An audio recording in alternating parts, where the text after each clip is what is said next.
All right, so this video, I'm going to call this the process.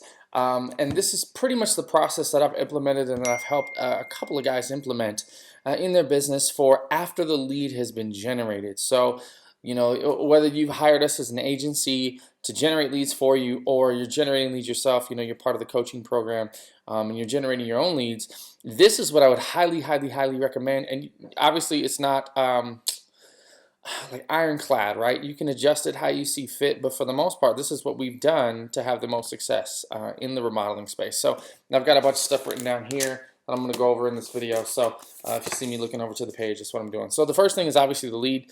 You're going to get the lead, and I like to set my lead gen up to where if you're an agency client, you're already seeing this, but I like to set it up to where I get the notification for the new lead sent to my phone, so texted to me.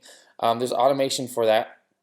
And then I also like to get the lead sent to my email address. Now, one of the things to help, because the name of the game is speed, right? So sometimes when you get emails pushed to your phone, they don't come in right away. Your phone searches for new emails every 15 minutes. Well, if you sign up for a Google business account, I think it's like $5 per email, plus you get Google Calendar and all kinds of cool stuff. But you can take your domain name, like for example, me, matt@modernkitchenpros.com is actually hosted by Google. And once you download the Gmail app, the moment a lead comes in, it is immediately pushed to your phone. So you don't have to, you know, you're not constantly refreshing. You always know that whenever an email comes in, it's fresh. So you can call right away within minutes. And usually that's going to be the best time to catch them. And I've called leads where, you know, they opted in on a web page and they were on the thank you page with a video that was explaining next steps, and I called them and I heard myself in the background, you know, my cell phone video playing in the background while I had them on the phone. They're very impressed by that. They cannot believe that they get a call back that fast. Contractors are horrible at doing this, so don't be that guy. Follow up as fast as possible. Set up the Google business account, get the emails pushed to you right away, and then get a backup, you know, and have it texted to you or one of your sales reps or something like that. And then obviously you want to connect it to your CRM, so that way you can keep record and take notes and schedule things, right? Appointments, tasks, whatever. So that would be my initial follow-up on the lead. Call as fast as possible. I mean, shit, if a lead comes in at 1 in the morning and you're up, if it's me, oh, I'm texting. I might even call. You opted in at 1 in the morning. Now, I try to preface that call by a text, and I remember there's one in particular. It was one of the first ones when we started setting up the automatic text messaging. No, she got the text. She was like, please don't call. I can text. My husband's asleep right next to me. I was like, yeah, no worries. I don't want you to get beat up tonight. But yeah, that process is phenomenal. And it makes people feel like we're on top of it, even though we're just using automation, right? It's not really us. But we word the text messages and the emails in such a way that it doesn't feel to the end user like it's an automated message. It actually looks like and reads like we just fired off the email or just sent off the text. So it's pretty cool. So once you have that and you get them on the phone, now keep in mind that this is going to be for people that are doing this on their own, doing their own follow-up, or if you've hired us to do it, this is how we talk to people on the phones. But essentially, it's the discovery call, right? So there's a couple of things we want to get through on this call. First, we really just want to qualify. That's the most important thing with this call. And attitude is everything. I like to judge people based upon attitude. You know, do they sound entitled? Do they sound like they're going to be nitpicky? All of these things. What do they do for a living? In my experience, there's certain professions that are tougher to deal with than others, and there's also certain I'm probably using this wrong, ethnic backgrounds. People from certain countries can be very difficult to work with. I'm not going to name names, but if you've been in construction long enough, you know who those groups are. And it's the culture, right? It's where they come from, it's how they operate, and it's nothing against us, it's just our culture clashing with theirs, and that's really it. So as long as you can, you know, draw lines of common ground in the sand, I think the conversations will go well. But just know that if you're new to this, that there are people that are a lot more difficult than others. So, but that doesn't mean you still can't close them, right? So, but you want to qualify. The biggest thing for qualification, to be honest with you, besides personality and everything else, is money. Most people don't have the money. And so a lot of the leads that you're going to get a hold of and that you're going to talk to can't afford what you have to offer. So you want to keep financing in your back pocket. And one of the things that we're testing right now is how to get a $50,000 remodel for 18 grand. And that is that's a hook that we're using to, try to sell advertising. Or not advertising, I'm sorry, financing. We're trying to sell financing versus kitchens, right? So, not everybody has $50,000 cash up front. The average ticket we're seeing for kitchen remodels right now across the country for on the small entry level is about 30 grand, and then higher up, you're 50, 60, 70, could be $100,000, just depending on what you want, where you're located, things like that. But finding out how they're paying for it, and I use this question because I used to ask, "What's your budget?" And I stopped asking that because it's a shitty question. And it puts people on the defensive, and they're like, why do you want to know my budget? I'm not going to tell you my budget. That's for me to know and you to find out if you're bid. And I'm like, no, dude, I'm not going to waste my time bidding a job not knowing your budget because you're going to waste my time. So I stopped asking that, and I started asking, what do you want to spend on this project? And that small shift, we're asking the same thing, but that small shift was a game changer, and people now feel comfortable telling us what they want to spend. And usually they spill their guts. I want to spend 20, but I'm financing 30, or I want to, I've got 25 cash, or I've got 40 cash, or whatever the case may be. They'll tell you, and then you can qualify them right on the phone and be like, hey, well, send me photos of your kitchen so I can at least take a look and see if that budget is going to fit, right? And I've got a few other questions for you before we get off the phone, but I just want to make sure we're going to be a good fit, and I don't want to sit here and promise you something that we can do something when we can't, and we're not going to cut on quality. So things like that. So qualifying, budget is big. I would say finding out their budget is probably the most important thing. And the second thing is their attitude, their personality, who you're going to deal with, things like that. Because I would rather work with a bunch of $30,000 contracts that are nice people than one dude that is an asshole and it is a nightmare. Even though the contract's worth 150 grand and I'm making a ton of money, I would rather just not have the nightmare. If you don't mind it, then that's on you. Me personally, I just don't want to deal with it, right? My time is very valuable, and I hate coming home with stress. There's no need for it. So during this discovery call, you also want to get an idea on the style.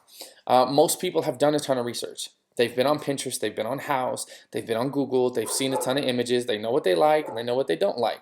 So feel free to ask them. More as like a consultation, right? What are you thinking for cabinets? More modern, a little bit more traditional? I want a shaker. I want high gloss slab doors, whatever. Get a feel for that, and then ask them what their countertops are. Quartz, granite, solid color, pattern. Ask them what backsplash, flooring. Are they replacing their appliances? One of the things that I like to ask too when they tell me their budget, especially if it's on the lower side, I ask them, does that include appliances?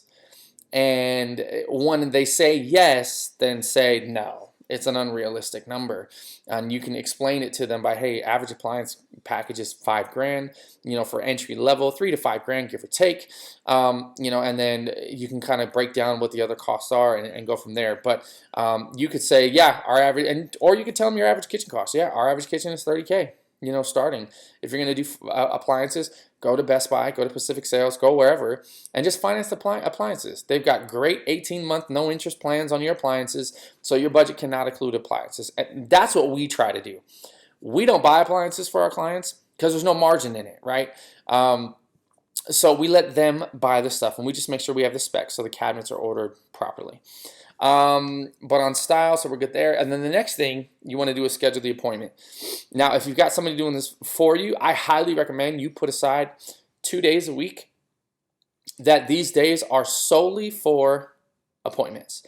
And if you're just starting out and you're building your firm, then you're going to be the one running the appointments, right? Whether we're your agency or you're generating your own leads, you're going to run the appointments. Now, us, for our clients, we set the appointments right away. We started off, I'll tell you, we're like, okay, let me talk to Michael. He's our contractor, and let me find out what the schedule is, and then I'll get back to you. And what would happen more often than not is people wouldn't return phone calls. They wouldn't pick up. They wouldn't return emails, things like that. And we started seeing a lot of drop-off. We made a small change to where, okay, we're going to do appointments Tuesdays and Thursdays from 9 a.m. to 8 p.m. And those 2 days are blocked off for those. And so, if we're calling on your behalf, we're going to book the appointment. We've got a shared calendar, and we're going to book the appointment for you on your behalf. You are expected to show up. So whether we're booking it or you're booking it or your sales rep's booking it, whoever's booking the appointment, be there. Make sure somebody's there and get there early. 15 minutes early is perfect. That way you can send them a text and say, hey, I'm a little bit early. Just want to let you know I'm here, or I'm right around the corner, or whatever. One, they might let you get in a little bit early. Two, you look great, right? And in this business, unfortunately, on time is late. So you want to be early. So on your phone, or on the phone, when you're talking about the appointment, you want to explain what's going to happen during the appointment, and you want to talk about the design fee. Now, if you're going out for free, we've tested this a ton, and the free appointment, it still works the best, unfortunately. I'd love to charge up front, but the free appointment does work the best. But the objective of that first appointment is to sell a design contract. Now, you determine what you want to charge for design.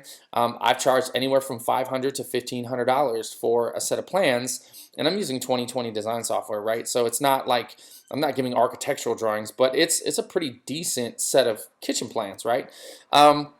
But charging that amount of money, and we tell them over the phone, the appointment is to take measurements and then, go over some ideas with you, give you, some estimated costs right there in person. And then, the next step after that would be moving into the design and planning phase. And, in order for us to move forward and give you a quote, because there's a difference between an estimate and a quote. In order for us to give you the quote, we need to move in design and planning. And because I can't quote you without a set of plans, right? That's just impossible. Nobody can do that. So charge for the plans right then and there. And then take measurements, take a bunch of photos, take a bunch of copious notes. I cannot say that enough. Take so many freaking notes that your hand is hurting. And try to, especially if you're outsourcing your design work to our team, or you've got somebody in an office that's doing the design work for you, make this easy, because that's another place of friction is design. It's the back and forth. We'll do a set of drawings and email it over to the client, and they're like, I want to change this, blah. If you can try to narrow down what cabinets go where, what they're looking for, all these things. Like, I would sketch up a floor plan on a notepad, and I would start asking them, okay, let's start at the sink. Sink's going to go here? Perfect. What's going to go here? Dishwasher? Great. On the opposite side of the sink. Trash pull out? Perfect. Okay. And start writing up where things need to go. Okay, so your cooktop's here, or your range is here. How about we put a bank of 4 drawers here? We'll do a 5, 5, 5, and a 15-inch deep drawer. So you've got room for some, pots, pans, and then also room for smaller utensils for cooking, blah, blah, blah. Try to get all of that information in that appointment, so that way the design side is really, really easy, and you eliminate a lot of that downtime, and we can continue to be productive and keep the speed up, because again, success in this business is attracted to speed. So get all of that information, and then the second thing is you want to get them to email photos and video before the appointment date. I like to, book the appointment, tell them about the appointment, what they can expect, what it's going to cost to move forward, all of that stuff, and then say, hey, by the way, I know we're out a couple days or a couple weeks, whatever it is. Can you email over or text me like 5 or 6 photos of the kitchen and maybe a quick video? Photos typically work well. Video's kind of a bonus, but so that way you can get the photos, because for me, honestly, I've done this enough. I've been in the remodeling space long enough to understand that I don't need to be on site to build a bid out and to build out a set of plans that's usually within 3 to 6 inches, and usually within, on the quote side, on the bid side, a few $1,000s. It's really not a big deal. You know how wide a range is. You know how wide a dishwasher is. You've got all these points of reference to sketch out a design or a plan or whatever based upon photos. It's really easy. So then when you walk into the appointment, you've got numbers ready to go, and you're not scrambling and guessing and busting out calculators and blah, blah, blah. You've got numbers ready to go. So that's extremely helpful, and it also just helps you familiarize yourself with what you're walking into. So number 3, once you are in the appointment, you're there to take measurements, inspect anything. So electrical, plumbing, whatever you can see. If they want to remove walls, making sure it's load bearing or not load bearing, things like that. And then you want to go through the kitchen, like I said, build out a mock floor plan and try to dial in the details so it eliminates the drag time during the design phase. So number 4, take all of that information from your appointment and give it to your designer, right? Whoever's going to draw up the CAD drawings, give them all the information. Let them do that. And then once you have those plans ready, then you can quote the job, right? You can get all your square footage for countertops, and you can get your cabinet costs and all of these things. Get everything ready to go. And then once you have the numbers, give your client a call and say, hey, I've got drawings for you, and I've got a quote for you. I wanted to, are you free for a second appointment, Tuesday or Thursday? Whatever it is. Use one of your appointment days. Who cares? But set another appointment in person. Do everything in your power to not go over numbers over the phone, especially on a full remodel. If it's just like they called you to install cabinets or they called you to install countertops, that's easy. But a full remodel, you want to be there in person with them to show them the plans and to go over the numbers and discuss any objections or changes that they may have. And typically on a set of plans, if they're going to change something and it's minor, it's not going to affect anything. Usually it's going to change, the dimension of a cabinet or two.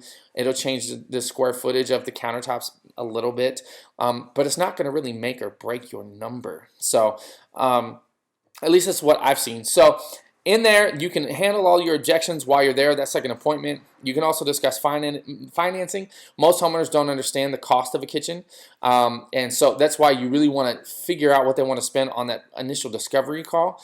But then once you get to the point and they say, oh, shoot, man, we only had $30,000, but your bid's 45 or 50 or whatever, have financing in your back pocket. And again, that hook I mentioned earlier, how to get a $50,000 kitchen for 18 grand. It's really finance the kitchen at 5% for 12 years, make $520 a month payments for 3 years. That's about $18,000. Most people sell their house in 3 to 5 years, so they're out. They got a $50,000 remodel for 18 grand. Right? So things like that, give them options for payment, because I think, in my experience at least, and all the contractors that I've ever worked with, that has been the biggest pushback is price. They know they can, if you've got a portfolio, they know you can do the work. They see the drawings, you definitely stand out amongst everybody else because so many contractors are drawing things by hand still. But if you've got CAD drawings, floor plans, elevations, all your 3D renderings, you're going to stand out amongst most contractors out there. Now you got financing options, you're good to go, right? So you've got that, and then obviously you want to, on that second appointment, if they buy it off on it, then you want to sign the contract, collect your deposits, and start talking to them about the process. And so the next thing about the process is kind of ties into the same thing, and I'm trying to break this up, but all these things happen simultaneously. You do something naturally and then you try to explain it, you start messing up. That's how I feel. That's what I feel like I'm doing right now. So the next thing I would do is order all my materials, right? They sign the contract, and I would set a start date for maybe a couple weeks out, especially if they're doing custom cabinets. Like, we manufacture custom cabinets, and our lead time is about 10 to 14 days for the manufacturing, and then depending upon where you're at in the country, it could be anywhere from 3 to 10 days, give or take, for freight. But order your cabinets, know your lead times, know your shipping times, order your slabs, order all your tile, try to order all your electrical, try to get all your parts, everything ready to go. So the day you start demo, you can start and keep working every single day without any lag time. And what I like to do, and a lot of my contractors have jumped on this train, is that we will order cabinets and they will not start demo until they have cabinets in hand. So we try to schedule it out as far as possible, usually within like 3 to 4 weeks, depending upon where they're at in the country. And then what we like to do is my contractor will load up the cabinets fully assembled onto their trailer, show up to the job day one, demo day, unload the cabinets, put them in a safe place, garage, somewhere inside the house, wherever, while another guy is doing, or 2 other guys are starting demo. Now you have an empty trailer. Now you can take all your demo debris and throw it on or in the trailer. So now you've saved some money on having a dumpster on site, and you're still going to have dump fees, right? But you're going to save a little bit of money there, and it keeps things productive. So now when demo's done, and especially when the kitchen is staying in the same footprint, shoot, there's a lot of times where cabinets can start being installed the same day as demo, because demo doesn't take much typically, especially on a footprint kitchen. It takes maybe 2 hours, 4 hours, maybe. 4 hours if you're having to clean it, you're sweeping everything up, cleaning everything up, all of that. And if you're prepping, things like that, masking off rooms or whatever. It really does not take long. While somebody's masking rooms, somebody could be unscrewing doors from cabinets, stuff like that. So, but that will really, really help you. And then as far as Yeah, I think I got it. Naturally, I just went into everything. Show up demo day with trailer of cabinets, blah, blah, blah. And then, yeah, once base cabinets are in, schedule your countertops to be templated. You know, you could still be doing filler and trim work and all of these things. Countertops are going to take 2 to 4 days for your guy to come out and have everything installed. But once those base cabinets are set, you're golden. Get your countertops templated. And especially if you know, like, oh, shoot, base cabinets will be done tomorrow. Perfect. Hey, so-and-so, can you be here tomorrow for a template or the next day or whatever? So there's that. So I hope that helps. That's the process that we use for pretty much from lead to start of the job and closing. And I think all in all, the best thing you can do is just be yourself. Don't be an asshole. I'm an asshole. But you can still be yourself, right? And be transparent with these people. You want to treat them as if your grandmother was asking you, I want, or saying, I want to remodel my kitchen. And you'll be like, okay, grandma, this is what you need to do. You need to treat these people like that. You need to build that kind of relationship with them and treat them as a family member, treat them as a really good friend, and just be the trusted advisor, and just be transparent. And that's all I can say. And the rest it'll take care of itself. Obviously, do great work. If you can sell and you're a shitty contractor, then that's a whole other ball of wax that I can't help you with. The license don't make the contractor. I'll tell you that much. So if you have any questions, let me know. I think I covered most of the process. If I have anything else that I remember, I'll definitely shoot a couple other videos to make this work. But I hope that helped. And yeah,